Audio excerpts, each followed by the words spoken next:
दोस्तों ये एक वोल्टाज एसी का रिमोट है और इसमें दिक्कत क्या आ रही है, इसमें देखो ये बटन वगैरह सारे काम कर रहे हैं। जैसे कि इसका टेम्परेचर वगैरह ये भी काम कर रहा है, मोड का भी कर रहा है, फ़ैन का भी कर रहा है, ये फ़ैन का भी कर रहा है, बाकी ये सारे बटन काम कर रहे हैं। लेकिन दोस्तों इसका जो ऑन ऑफ का बटन है ये बिल्कुल भी काम नहीं कर पा रहा। जैसे कि हम इसे कितना ही दबा लें, कितना ही प्रेस कर लें, ये बटन बिल्कुल भी काम नहीं कर पा रहा। बाकी और बटन इसके काम कर रहे हैं, मोड वगैरह के, और ये बिल्कुल भी काम नहीं कर पा रहा ऑन ऑफ का बटन। तो चलो दोस्तों इसको खोलते हैं, खोल के इसको रिपेयर करते हैं, देखते हैं इसके अंदर क्या प्रॉब्लम हो सकती है। मेरे रिपेयरिंग के 2 चैनल है, कैम कैश रिपेयरिंग यानी कैम कैश फाइंड सोल्यूशन। आप दोनों सब्सक्राइब करें, दोनों का ही बेल आइकन दबाएं जिससे आने वाली वीडियो को आपको नोटिफिकेशन मिलता है। चलो दोस्तों इसको खोलते हैं। खोलने के लिए पहले आप इसको बैक कवर हटा लें सेल का, पीछे का, फिर इसके दोनों सेल हटा लें। फिर इसके बाद 2 पेज खोलने पड़ेंगे आपको। ये दोनों पेज आप खोल लें।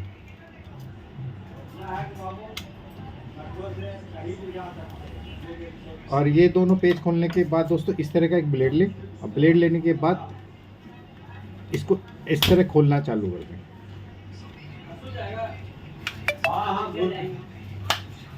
इस तरह थोड़ा थोड़ा आराम आराम से ये आपका खुलता चला जाएगा। और एक तरफ से खोलने के बाद फिर आप दूसरी तरफ से ट्राई करें, दूसरी तरफ से थोड़ा थोड़ा खोलें।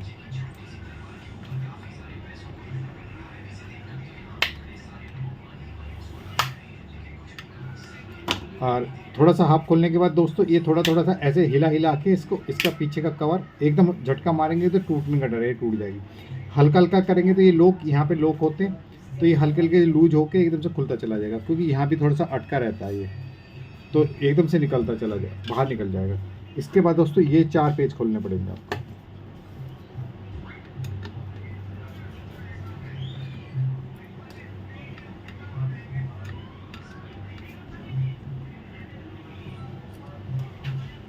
दोस्तों इस रिमोट की हमने पहले भी काफ़ी वीडियो बना रखी है, पर हर एक में अलग अलग पार्ट होता है, कई में कुछ होता है, किसी में कुछ होता है, तो आप वो भी देख सकते हैं। ऐसा नहीं कि सेम फॉल्ट होता है, सब में अलग अलग होता है थोड़ा थोड़ा। और इसको फिर पीसीबी आप बाहर निकाल लें। पीसीबी बाहर निकालने के बाद दोस्तों ये इसका ऑन ऑफ का बटन है, तो एक बार तो हम इसकी पीसीबी किसी लिक्विड से साफ़ कर लेंगे, आईपी थिनर, पेट्रोल, किसी से भी, क्योंकि बेशक एक बटन में दिक्कत आई हो तो आपको सर्विस सारे बटन की करनी पड़ेगी, सर्विस आपको सारे बटन की करनी पड़ेगी। इस तरह आप लिक्विड ले लें, लिक्विड आपका कोई सा भी हो सकता है, आईपी थिनर, पेट्रोल, आप किसी से भी साफ़ कर सकते हैं। और ये पीसीबी इस तरह आपको साफ़ करने के बाद, अगर थोड़ी गंदी हो, ज़्यादा गंदी हो, यहाँ पे चिपकन वगैरह हो, काफ़ी ख़राब हो जाए, तो आप इसको 2 या 3 बार भी साफ़ कर सकते हैं। लेकिन अगर जैसे ये गंदी थोड़ी कम है तो ये एक बार में ही साफ़ है। इसके बाद ये वाली पैड निकाल लें दोस्तों। पैड निकालने के बाद आपको ये बटन सारे साफ़ करने पड़ेंगे। ये ऑन ऑफ का तो आपको करना ही करना है, ये बाकी सारे बटन आपको साफ़ करने पड़ेंगे, क्योंकि जो आप ब्लैक ब्लैक सा देख रहे हैं, ये जो बिंदी है, ये कार्बन है। ये कार्बन, ये 2 पॉइंट होते हैं, 2 पॉइंट को शॉर्ट करने के लिए कार्बन होता है। जैसे 2 पॉइंट होते हैं तो इस पे जैसे बिंदी टच होगी तो ये शॉर्ट कर देती है दोनों पॉइंटों को। दोनों पॉइंट शॉर्ट करने के बाद वो उसका जो फंक्शन है वो काम करने लग जाता है। तो इसलिए होता है, कई बार क्या होता है ये कार्बन भी घिस जाता है। अब ये चेक करके देखेंगे, अगर कार्बन घिस गया तो हम इसमें कोई कार्बन की बिंदी लगा देंगे, अगर हमारी सफाई से काम चल गया तो फिर हम सफाई से रख देंगे। और आपने इसको अच्छी तरह आप साफ़ कर लें, सारे बटन साफ़ करें। फिर इसके बाद ये भी देख लें, यहाँ पे कोई मट्टी वगैरह हो तो आप इस तरह ये भी साफ़ कर लें, क्योंकि ये भी आपको ज़रूरी है करना हो। कई बार यहाँ पे काफ़ी मट्टी होती है तो इसमें भी बटन फंसने लग जाते हैं, थोड़ा ढंग से काम नहीं करते। वैसे इसमें ज़्यादा मट्टी नहीं है, हल्की बहुत धूल वूल है, लेकिन फिर भी आप अच्छी तरह हर बटन की सफाई करें। तो एक बार हम बंद करने से पहले इस पर ऐसे रख के एक बार चेक कर लेते हैं कि हमारा ऑन ऑफ का बटन काम करा नहीं करा। सेल लगा लेते हैं, क्योंकि अगर सफाई से हमारा काम चल गया तो ठीक है, और एक बार बंद करने से पहले हम चेक कर लेते हैं। तो हमने देखो ये डिस्प्ले आ गई है, अब इस पर हम ये पैड रख देते हैं। पैड बिल्कुल सीध में होनी चाहिए, जैसे यहाँ पे एक छेद है, छेद पे छेद, इधर भी एक। अब जैसे ये टेम्परेचर वाला, तो ये हमारा ये काम कर रहा है। ये देखिए दोस्तों, ये ऑन ऑफ का जो बटन है हमारा, एक मिनट। तो दोस्तों ये ऑन ऑफ का जो बटन है ये हमारा काम करने लग गया, सफाई से ही काम करने लगे।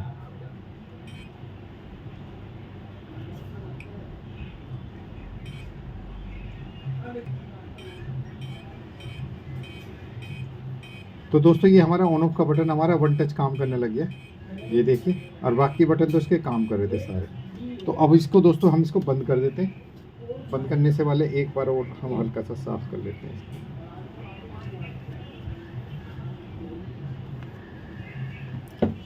इसमें हम ये पहले पैड लगा देते हैं और पैड लगाने के बाद अब इसकी पीसीबी कस देते हैं।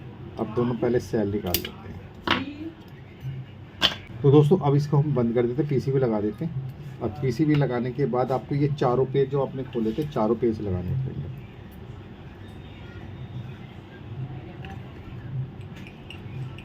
अगर एक बार आपको वीडियो देखने में समझ में नहीं आए तो आप पहले 3-4 बार वीडियो देखें, और वीडियो देखने के बाद फिर आप अपने रिमोट को खोलें, तो उससे क्या होगा, आपको आसानी रह जाएगी थोड़ा सा खोलने बंद करने में।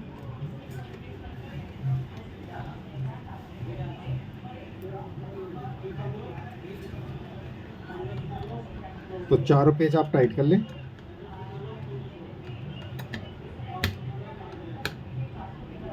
चारों पेज टाइट करने के बाद आपको इसकी जो पीछे की बैक कवर है इसको लेना। ये जो चीज़ है स्प्रिंग, ये स्प्रिंग दोनों यहाँ लगेंगे दोस्तों, ये स्प्रिंग यहाँ नहीं चाहिए। ये स्प्रिंग देखो यहाँ आ गई। यहाँ आने के बाद ये आप अंदर की साइड को आप प्रेस कर दें, ये लॉक आप फिट कर दें। अब आप इसके सेल लगा के एक बार आप चेक कर लेते हैं। ये देखिए दोस्तों ये हमारा वन टच काम करने लगे।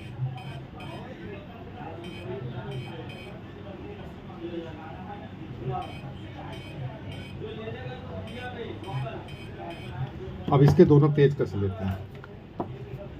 और इसमें दोस्तों हमारा कोई खर्चा नहीं आया, केवल हमारी थोड़ी सी मेहनत लगी सफाई में, और बाकी हमारा जो बटन था वो प्रॉपर काम करने लगे, और बाकी वैसे बिल्कुल भी काम नहीं कर पा रहा था। तो आपको अगर वीडियो समझ में आए तो आप 3-4 मिनट देख के वीडियो को आप समझ के फिर कर सकते हैं। इसकी वो कवर लगा लेते हैं। और ये देखिए ये हमारा ऑन ऑफ का बटन बिल्कुल भी काम नहीं करता था, अब ये बिल्कुल वन टच काम करने लगा। तो अगर आपके पास ऐसा वोल्टाज एसी का रिमोट है तो इसी तरह आप इसको रिपेयर कर सकते हैं। मेरे रिपेयरिंग के 2 चैनल है, कैम कैसे रिपेयरिंग यानी कैम कैश फाइनल सोल्यूशन। आप दोनों सब्सक्राइब करें, दोनों का ही बेल आइकन दबाएं, जिससे आने वाली वीडियो को आपको नोटिफिकेशन मिलता रहे। और मेरी पूरी वीडियो देखने के लिए आपका बहुत बहुत धन्यवाद। Thank you so much.